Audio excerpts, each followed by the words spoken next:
अस्सलाम वालेकुम to everyone. आज हम फिजियोलॉजी का लेक्चर नंबर 1 और यूनिट नंबर 1 स्टार्ट करने जा रहे हैं, जिसका नेम है इंट्रोडक्शन टू पैथोफिजियोलॉजी। तो इसके जो ऑब्जेक्टिव है, ये पैथोफिजियोलॉजी और पैथोलॉजी की डिफिनीशन और उसके साथ साथ जो डिफरेंट और बायोमेडिकल साइंसेज है उसका पैथोफिजियोलॉजी से क्या लिंक है, और ये जो डिफरेंट ऑफ डिजीज़ प्रोसेस ये भी पढ़ेंगे, जिसमें आता है prevalence, aetiology, pathogenesis, clinical manifestation, outcomes. इनको हम बारी बारी एक एक और इसकी डिफिनीशन को भी पढ़ेंगे। पैथोलॉजी से स्टार्ट करते हैं।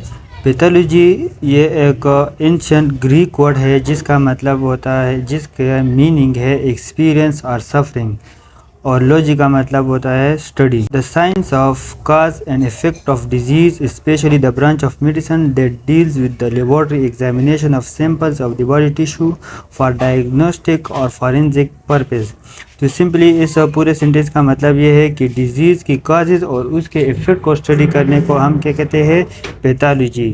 पैथोलॉजी इसकी the branch of medical sciences that involve the study and diagnose of disease. तो पैथोलॉजी का ये भी डिफिनीशन है कि डिजीज़ को स्टडी करना और उसकी तशख़ीस को स्टडी करना। डायग्नोस हम तशख़ीस को कहते हैं, उसको स्टडी करना through the examination of surgical removed organ tissue biopsy, किसी चीज़ के ज़रिए। फॉर एग्ज़ाम्पल जब हम किसी ऑर्गन से कुछ टिश्यू लेते हैं और उसकी एग्जामिनेशन कहते हैं तो उसको हम बायोप्सी कहते हैं। बॉडी फ्लूइड से भी करते हैं, और इसी तरह पूरी बॉडी की जब हम करते हैं तो उसको हम ऑटोप्सी कहते हैं। दूसरा जो टर्म है हमारे पास पैथोफिजियोलॉजी, तो इसका जो सिंपल डिफिनीशन है, the physiology of abnormal state. जो एबनॉर्मलिटीज़ आई है डिजीज़ के प्रोसेस की वजह से, तो उसको हम पैथोफिजियोलॉजी कहते हैं।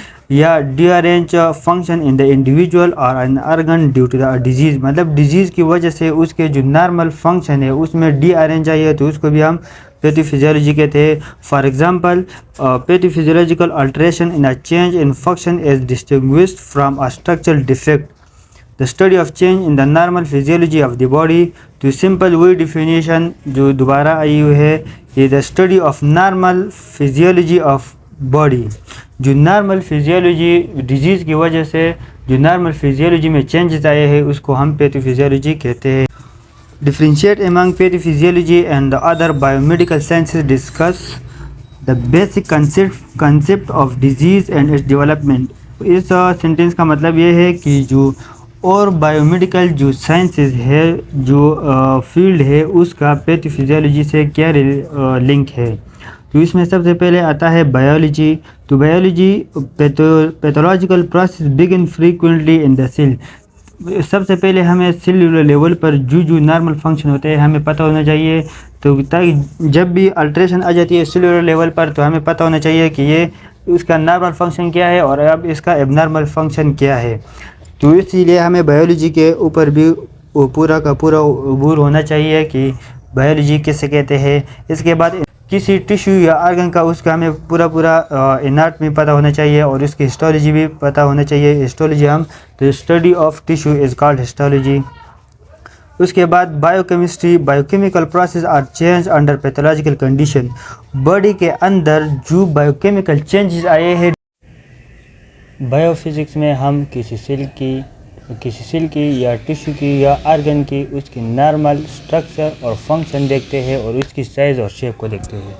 इसके अलावा फिजियोलॉजी, सबसे पहले हमें जो मोस्ट इम्पोर्टेंट है, हमें फिजियोलॉजी पता होना चाहिए कि इसकी बॉडी का नॉर्मल फंक्शन क्या है। अब ये एबनॉर्मल हो गया तो अब इसका एबनॉर्मल फंक्शन ये है कि फॉर एग्जांपल हमें अगर नॉर्मल सेल का पता ना हो कि इसका नॉर्मल फंक्शन क्या है, अगर और फिर हमें जो डिजीज़ हमें मिलेगी तो हमें पता नहीं होगा कि ये इसका नॉर्मल फंक्शन है या एबनॉर्मल है।